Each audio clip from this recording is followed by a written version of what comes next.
नमस्कार, मैं हूं आपके साथ निशु शर्मा और आप देख रहे हैं एचएनएन न्यूज। बिहार विधानसभा चुनाव को लेकर बड़ी खबर आपको बता दें, पहले चरण का मतदान लगातार जारी है और ऐसे में 121 विधानसभा सीटों पर मतदान की प्रक्रिया जारी है। बिहार विधानसभा चुनाव के मद्देनजर पहले चरण के मतदान का आज दिन है।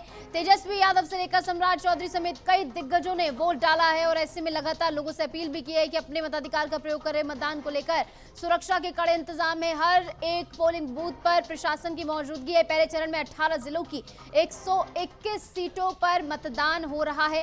बिहार विधानसभा चुनाव के पहले चरण का मतदान लगातार जारी है, जहां पर 121 विधानसभा सीटों पर 1314 प्रत्याशी चुनावी मैदान में है और आपने देखा किस तरीके से चुनाव प्रचार में पूरा दमखम दिखाया गया इन तमाम नेताओं की ओर से और मतदान को लेकर सुरक्षा के कड़े इंतजाम हर एक पोलिंग बूथ पर किए गए। मतदान केंद्रों की ये तस्वीरें जरा देखिए, किस तरीके से कतारबद्ध होकर लोग जो है यहाँ पर अपने मताधिकार का प्रयोग कर रहे हैं और एक लंबी कतार आपको नजर आएगी जो कि दिखाती है कि मताधिकार का प्रयोग करने के लिए लाइन में लोग यहाँ पर लगे हुए हैं और बारी बारी से अपने मताधिकार का प्रयोग कर वो बाहर निकल रहे हैं और मतदान को लेकर किस तरीके से लोग जागरूक हैं उसकी भी यहाँ पर बानगी इन तस्वीरों के जरिए आप देखिए कि किस तरीके से लोग लगातार अपने मताधिकार का प्रयोग करें और ऐसे में आपको प्रशासन की मौजूदगी भी यहाँ पर नजर आई। हर एक पोलिंग बूथ पर कड़ी सुरक्षा के बीच मतदान की प्रक्रिया जारी है और ऐसे में ये तस्वीरें भी आपको दिखा रहे हैं। लगातार पोलिंग बूथ की तस्वीरें हैं जहां पर किस तरीके से मतदान केंद्रों पर पहुंचकर मताधिकार का प्रयोग किया जा रहा है। अमिट स्याही का प्रतीक यहां पर दिखाते हुए बिहार विधानसभा चुनाव 2025 का ये रण, जहां पर तमाम दिग्गज जो पहुंच रहे हैं उनकी ओर से अपनी अमिट स्याही का प्रतीक दिखाते हुए लोगों से वोट करने की अपील की जा रही है और इसी के साथ साथ जागरूक करने का जो जिम्मा है वो भी यहाँ पर निभाते हुए ये सभी लोग नजर आ रहे हैं और ऐसे में लगातार ये और लंबी कतार आपको जहाँ तक आप देखेंगे वहाँ तक आपको एक कतार नजर आएगी जहाँ पर लोग पहुंचे हैं और अपने मतदान का प्रयोग करने के लिए इंतजार करते हुए और ऐसे में ये तस्वीरें देखिए, तमाम दिग्गज जो कि अपना मताधिकार प्रयोग करने के बाद वही हम अपना मत का प्रयोग किए हैं। लोकतंत्र में जनता जो है मालिक होता है और मैं पूरे राज्य के जितने भी नागरिक हैं, प्रथम चरण में मतदान हो रहा है, सबसे आग्रह करेंगे कि अपना वोट का मत का जो है सही से इस्तेमाल करें, प्रयोग करें और बिहार में बदलाव लाने के लिए प्रयोग करें। बिहार में एक बेहतर सरकार बनाने के लिए अपना वोट का प्रयोग करें। जो बिहार में जो समस्या है उसको समस्या को दूर करने के लिए अपना मत का प्रयोग करें। तो मुकेश सैनी को आपने सुना, जहां पर बतौर डिप्टी सीएम उनको चेहरे के तौर पर पेश किया गया है महागठबंधन की ओर से। तो महागठबंधन में लोकतंत्र है अभी और क्या फर्स्ट टाइम वोटर के रूप में आपने वोट डाला है, युवाओं को क्या संदेश होगा आपकी तरफ से? युवाओं को बस यही संदेश होगा कि आप अपना वोट अच्छे तरीके से यूज़ करें और मिसयूज़ ना करें और किसी और के बातों में ना आए, जो सही लगे उसको वोट दें। फंसा दिए लोगों को।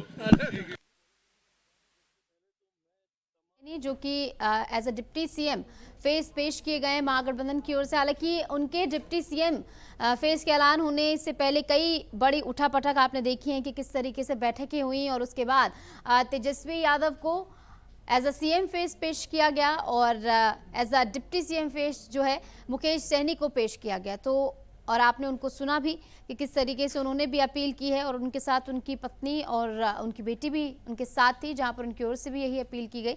और लगातार मतदान केंद्रों की तस्वीरें भी आपको दिखा रहे हैं, जो पोलिंग बूथ्स बनाए गए हैं उनके बाहर किस तरीके से लोग पहुंच रहे हैं और ऐसे में प्रशासन की मौजूदगी भी यहाँ पर है। कड़ी सुरक्षा के बीच मतदान की प्रक्रिया लगातार जारी है। पहले चरण का मतदान प्रशासन पूर्ण रूप से ये सुनिश्चित कर रहा है इसमें कि व्यवस्थित तरीके से ये हो। हालांकि कई जगहों पर ईवीएम खराब होने की खबरें भी आई हैं, जहां पर उन्हें दुरुस्त करने का काम किया जा रहा है। 1314 उम्मीदवार चुनावी मैदान में हैं। जनता का एतबार किस ओर होगा उसका आधा काम जो है वो आज हो जाएगा और लगातार ये तस्वीरें आपको दिखा रहे हैं किस तरीके से तमाम दिग्गजों की ओर से भी अपने मताधिकार का प्रयोग किया जा रहा है। बिहार विधानसभा चुनाव 2025 का ये रण, जहां पर हर कोई अपने मताधिकार का प्रयोग करने के लिए पहुंच रहा है और लोगों से यही अपील की जा रही है कि सुबह सुबह ही जाकर यानी इसी समय जाकर अपने मताधिकार का प्रयोग करें। दो तस्वीर आपकी टेलीविजन स्क्रीन पर, पहली तस्वीर जहां पर लोग आपको नजर आ रहे हैं और दूसरी तस्वीर भी मतदान केंद्र के बाहर की तस्वीर है जहां पर खाकी वर्दी में पुलिस आपको नजर आ रही है। और देखिए महिलाएं भी बढ़ चढ़कर हिस्सा ले रही हैं और महिलाएं देखिए किस तरीके से कतारबद्ध होकर यहाँ पर अपने मताधिकार का प्रयोग कर रहे हैं, वो भी आप देख रहे हैं क्योंकि महिलाएं बहुत ज्यादा महत्वपूर्ण हो जाती है इस चुनाव के मद्देनजर।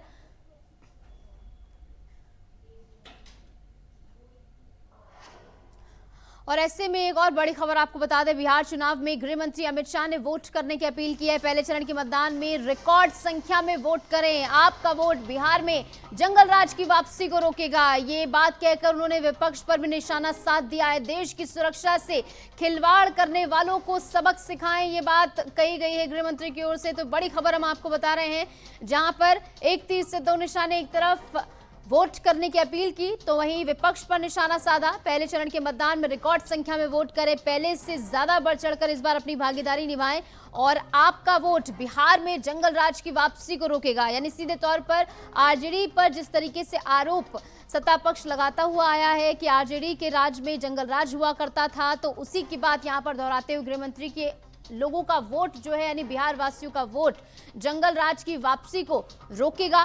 देश की सुरक्षा से खिलवाड़ करने वालों के खिलाफ जो है वोट करें और इसी के साथ साथ उन्हें सबक सिखाने का काम करें, ये बात गृह मंत्री की ओर से कही गई है। तो सीधे तौर पर शुरू से लेकर अंत तक सत्ता पक्ष का निशाना विपक्ष के जंगल राज पर रहा है। लगातार इस बात को पूरा सत्ता पक्ष दोहराता हुआ आया है कि आरजेडी जिस तरीके से अपने कार्यकाल में उन्होंने जंगल राज किया है, ये बात बार बार सत्ता पक्ष की ओर से दोहराई गई है। और इसी के इर्द गिर्द कहीं ना कहीं पूरा चुनाव प्रचार भी आपने देखा है एनडीए की ओर से जिस तरीके से किया गया। और साथ ही साथ उन्होंने अपील की है कि रिकॉर्ड संख्या में वोट करें, हर बार से ज्यादा इस बार का वोट प्रतिशत हो, इस मंशा से जो है वोट करने के लिए पहुंचे। और सुबह से ही आप देख रहे हैं, हालांकि अभी तो शुरुआत ही है, पूरे दिन तक लोग जो है धीरे धीरे करके पहुंचेंगे। और सुबह सुबह ही जो लोग पहुंचे हैं उन्होंने भी अपील की है, बुजुर्गों से लेकर महिलाएं और तमाम वृद्धजन जो है वो पहुंच रहे अपने मताधिकार का प्रयोग कर रहे हैं। ऐसे में आज जब मतदान का दिन है तो आज के दिन भी वार पलटवार का सिलसिला जो है वो थमने का नाम नहीं ले रहा है। देश की सुरक्षा से खिलवाड़ करने वालों के खिलाफ वोट करें, ये बात कही गई है। और ऐसे में मेरा वोट मेरा अधिकार के यहाँ पर जो है फोटो कटआउट्स भी लगाए गए हैं ताकि लोग जो है इसमें फोटो खींचकर और ज्यादा प्रेरित हो सके। हमारे प्रधानमंत्री जी ने कहा है कि पहले जलपान फिर मतदान, तो उनके कहने का मतलब है कि आज की तारीख में मतदान के दिन सब काम छोड़कर पहले वोट गिराना चाहिए। तो हम तो आए हैं सासाराम से सुबह 3 बजे और फिर अभी तैयार होकर वोट गिराने आए हैं। मतदान किया हमने और मतदान तो एक संवैधानिक ड्यूटी है जिसको हमने पूरा किया है, यही है। ठीक है सर, चलिए धन्यवाद। तो देखिए तमाम दिग्गज यही बात दोहराते हुए फिलहाल नजर आ रहे हैं कि जिस तरीके से प्रधानमंत्री नरेंद्र मोदी की ओर से अपील की गई है कि पहले मतदान और फिर जलपान और दूसरे काम, तो यही बात दोहराते हुए तमाम जो दिग्गज नेता हैं वो नजर आ रहे हैं कि पहले मतदान करें, क्योंकि ये पर्व जो है इसमें आपकी भागीदारी बहुत ज़्यादा अहम हो जाती है।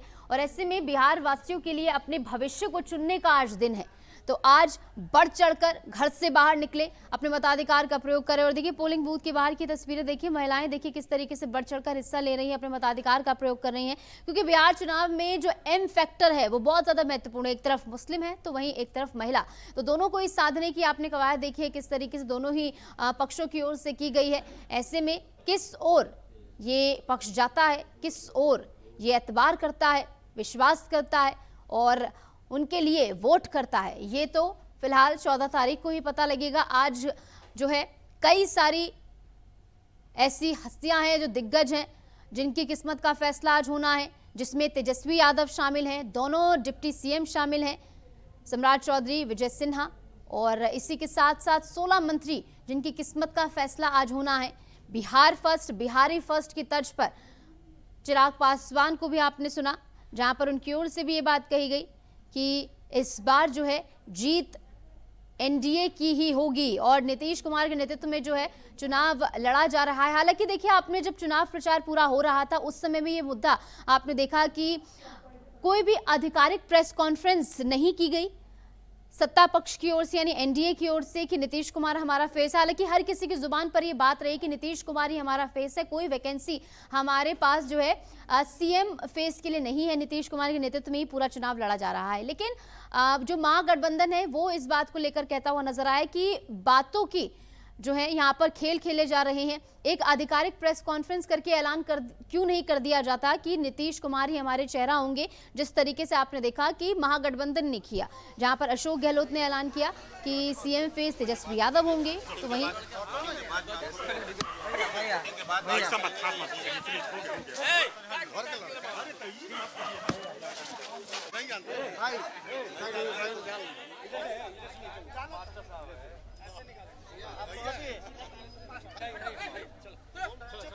तो ये तस्वीरें आपको दिखा रहे हैं, पवन कुमार भी आपको नजर आ रहे हैं और ऐसे में बेहद ही फेमस ये चेहरा, बेहद ही फेमस हस्ती। और देखिए अमित स्याही का प्रतीक दिखाते हुए अपील। मैंने विकास के लिए वोट कर दिया और अपने बिहार के जनता से यह निहोरा करब कि आप लोग भी घर से बाहर आएं और विकास खातिर वोट करें। पहले मतदान फिर जलपान का आग्रह कर रहे हैं आप। हाँ, खेसारी लाल यादव कर रहे हैं कि विकास में बिहार में बदलाव के नाम पर वोट करें, पलायन रोकने के लिए वोट करें, बेरोजगारी रोकने के लिए वोट करें। क्या लग रहा है, बेरोजगारी है? हम अपने गाँव में वोट देवे खातिर आइल बनी, आज एक्स्ट्रा सवाल मत करें। देखिए तमाम अन्य मुद्दों पर बात करने से बचते हुए यहाँ पर पवन कुमार नजर आए हैं और साफ सीधी उनकी ओर से अपील यही है कि अपने मताधिकार का प्रयोग करें मत को लेकर। और ये तस्वीरें मतदान केंद्रों की बाहर की देखिए किस तरीके से बढ़ चढ़कर लोग पहुंचे हैं और बाकायदा यहाँ पर कतारबद्ध होकर अपनी बारी का इंतजार करते हुए लोग नजर आ रहे हैं ताकि इस पर्व में अपनी सहभागिता जो है वो सुनिश्चित करा सके। दो तस्वीरें भी हमने आपको दिखाई हैं और ऐसे में ये तस्वीरें जहां पर मतदान केंद्रों पर भी खास व्यवस्थाएं की गई हैं ताकि किसी भी प्रकार की परेशानी जो है यहां पर पहुंचने वाले लोगों को ना हो, कोई भी अव्यवस्था या कोई भी अनहोनी ना होने पाए। महिलाएं देखिए, महिलाएं किस तरीके से बढ़ चढ़कर अपनी भागीदारी निभाते हुए। आगे बढ़ेंगे, एक और बड़ी खबर आपको बता दें, बिहार में सीएम योगी की आज 3 जनसभाएं होने वाली हैं। तो कुल मिलाकर आज सीएम योगी आदित्यनाथ भी हुंकार भरेंगे। 1:10 पर लौरिया विधानसभा में वो जनसभा करेंगे और 2:30 बजे के बाद बेतिया विधानसभा क्षेत्र में जनसभा करेंगे।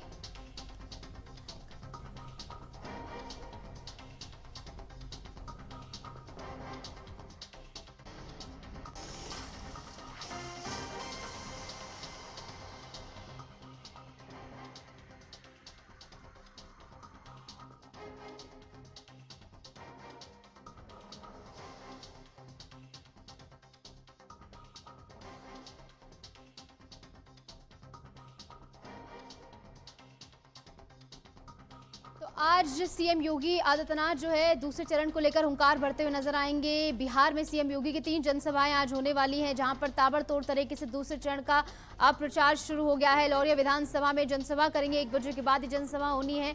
तो वहीं करीब 2:30 बजे बेतिया विधानसभा क्षेत्र में जनसभा करेंगे सीएम योगी और इसी के साथ साथ लगभग 3:10 पर परिहार विधानसभा क्षेत्र में रैली सीएम योगी आदित्यनाथ की रहने वाली है। तो ताबड़तोड़ तरीके से 3 जगहों पर सीएम योगी आदित्यनाथ पहुंचेंगे, जनसभाएं उनकी ओर से की जाएंगी और इसी के जरिए दूसरे चरण के समीकरण को साधने के लिए सीएम योगी आदित्यनाथ की भूमिका और ज्यादा अहम हो जाती है, क्योंकि आपने देखा है कि किस तरीके से सीएम योगी आदित्यनाथ ने पहले चरण में ताबड़तोड़ तरीके से विपक्ष पर हमला बोला और उपलब्धियां गिनवाते हुए वो नजर आए।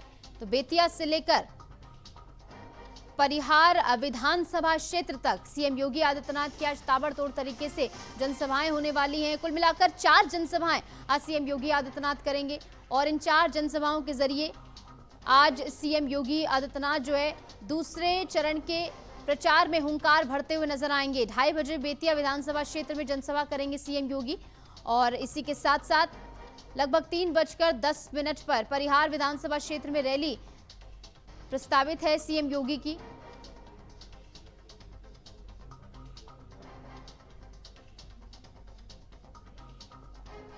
तो आज सीएम योगी आदित्यनाथ 4 जनसभाएं करने वाले हैं, जिसमें बढ़ चढ़कर वो विपक्ष पर निशाना साधेंगे और इसी के साथ साथ किस तरीके से वो जो है अपनी उपलब्धियां गिनवाएंगे, नीतीश सरकार की उपलब्धियां वो गिनवाते हुए नजर आएंगे। हालांकि इस बार का तरीका जो है सीएम योगी आदित्यनाथ का और ज्यादा आक्रामक होता हुआ नजर आया। विपक्ष को आड़े हाथों जिस तरीके से उनकी ओर से लिया जा रहा है, तो ऐसे में आपने देखा पहले चरण में किस तरीके से उन्होंने पूरे विपक्ष को एक तरफ से आड़े हाथों लिया, तो वहीं आज उनकी 4 जनसभाएं होंगी।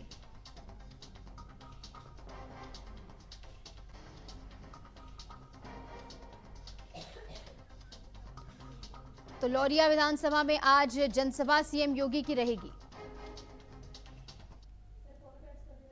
आगे बढ़ेंगे और बात करेंगे राष्ट्रीय राजधानी दिल्ली की, जहां दिल्ली की हवा अब जहरीली हो गई है और ऐसे में दिल्ली एनसीआर के प्रदूषण में इस बीच मामूली सुधार भी देखने को मिला है। 24 घंटे में 89 अंक एयर क्वालिटी इंडेक्स गिरा है, यानी मामूली सुधार यहां पर देखने को मिला है। लेकिन फिर भी वायु गुणवत्ता जो है वो खराब कैटेगरी में बनी हुई है, यानी कि मामूली सुधार जरूर हुआ है लेकिन अभी भी हवा जो है वो खतरनाक बनी हुई है। दिल्ली एनसीआर के प्रदूषण में मामूली सुधार दर्ज किया गया है और लगातार जो प्रयास लोगों की ओर से किए जा रहे हैं और लोगों से जो अपील की गई है, जो एडवाइजरी जो लोग फॉलो कर रहे हैं, उनके लिए ये अच्छी खबर है कि मामूली सुधार हुआ है।